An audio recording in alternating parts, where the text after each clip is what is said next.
世界中の愛弓家の皆様、こんにちは。任秀夫厩舎です。前回の回想記パート1では、1960年代アメリカの伝説的な愛弓家モーリス・ゴードンと任秀夫に当時どのような親交があったのか話をしてくれました。今回はモーリス・ゴードンがどのような信念のもと鳩を扱っていたのか、またそのことが任秀夫にどのように影響してきたのか、その謎に迫ります。モーリス・ゴードンの厩舎から始まった伝説的な熱狂が任秀夫氏を通じてどのように今日まで生き続け、レースバト界に何をもたらしているのかを探るこのシリーズ。鳩の選び方一つから始まる深い思考、忍耐力、そして無限の探求心、すべてがまだ見ぬレースバトの奥深さへ導いてくれることを期待します。それではお楽しみください。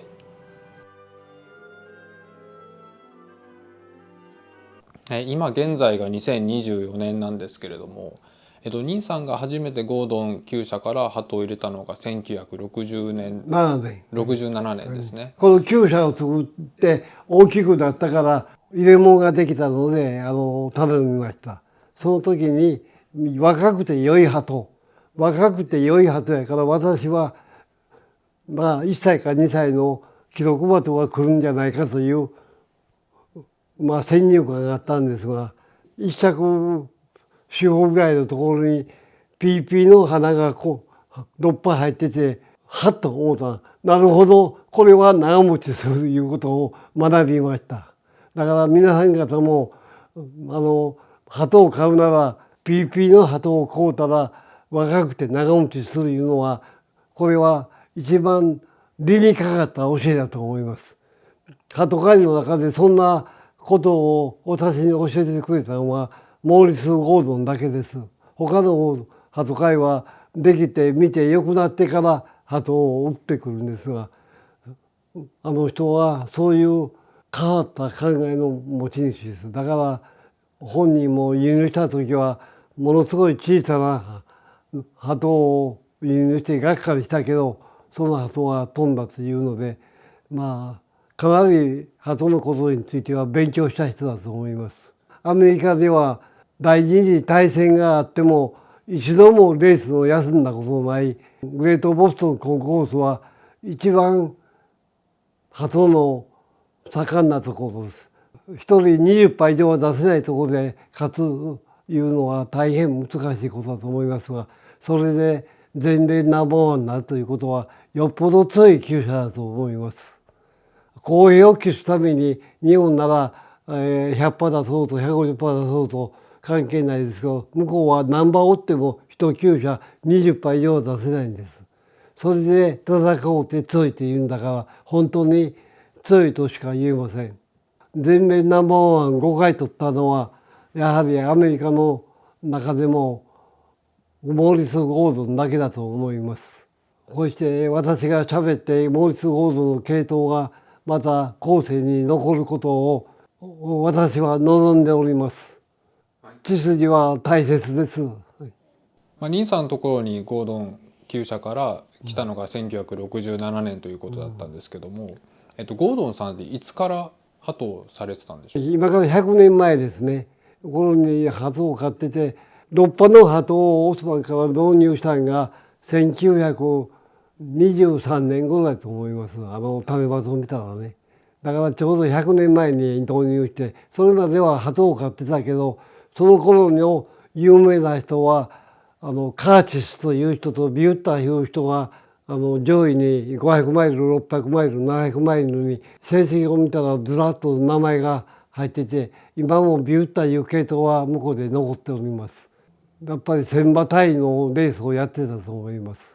私が知るところによると、ベルギーのバスチンという鳩の系統は1916年でリモージュ1万6000馬の優勝と書いてある系統書を見て、ベルギーは本当にアメリカ以上に盛んな国であるということも分かっております。どっちにしてもアメリカは広い国だから人口密度が少ないもんで、グレートボストンコンコース以上のレースバトルの参加波数の多いところはないと思います。だから周辺でニューグランドオープンレースはだいたい600マイルで、4000馬かほど出るのが、出た鳩のワンツーから、1馬と私は8羽か10羽入れてます。ニューイングランドボスはボストンと周辺のメイン州かあちこちから出て約600マイルで4000馬出ます。それも一人は20羽以上は出せないレースで4000馬出れば大きなレースだと思います。まあ徐々にアメリカ球界のことをお伝えできて皆さんが喜んでくれて勉強になれば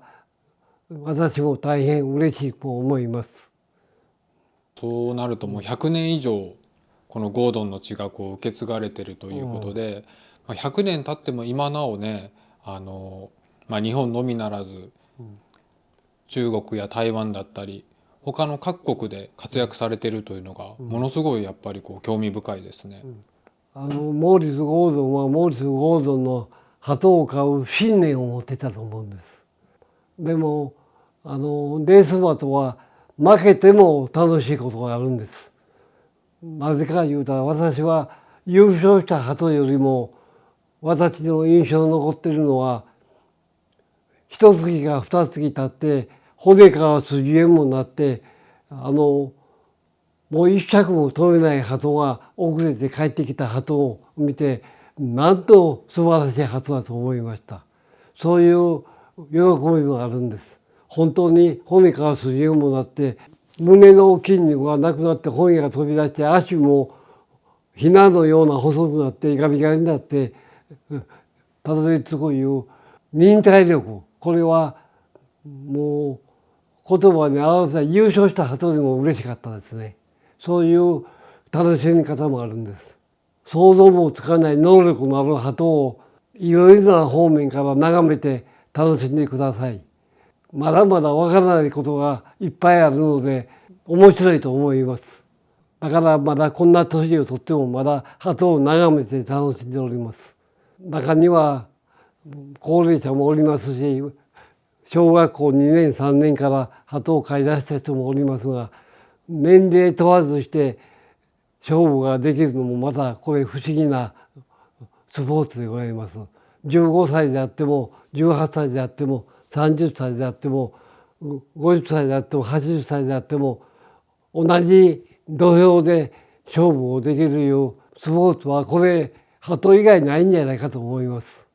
それを考えて家族でまた楽しむ方法もいろいろありますので、小さな動物ですが癒しになって家族が仲良くなることを望んで今日の言葉と変えさせていただきます。よろしく。今任さんのお話でゴードンさんのそのとてもすごい紳士的な部分がひしひしとこう伝わってきたんですけれども、ゴードンさんから任さんが学んだことを一言で言うとどういったことになりますかね。スポーツで金メダル5回取るというのは偉大なことだと思います。それでも謙虚な人であって威張らなかったと思うんです。わしは5回取ったというようなことは一度も私には報告してくれませんでした。スポーツだったら威張る人もおりますが、この方は、手紙の中で一度も自分が最高の表彰家だということを一つも言わずに謙虚にして、あとは導入したら5年間忍耐力書いなさいということも教えてくれました。だからもう私にとっては最高の先輩であり教師で先生であると今でも思ってるし、それが私のレースの多くのアドバイスとして今残っております。どうか皆さんも良い先生と良い友達と良い後輩を持つことも大事です。後輩は鳩を飼うことを助けてくれます。そして先輩はいろんなことを教えてくれます。先輩も同輩も後輩もからも学ぶことがいっぱいあるんです。だからこんな面白いスポーツはないと思います。本当に醍醐味の多いスポーツでございます。悲しみあり、苦しみあり、喜びあり、ね、楽しみあり、喜怒哀楽はもうつきまとってくるスポーツでございます。どうかその4つの言葉を思いながら鳩を楽しんでください。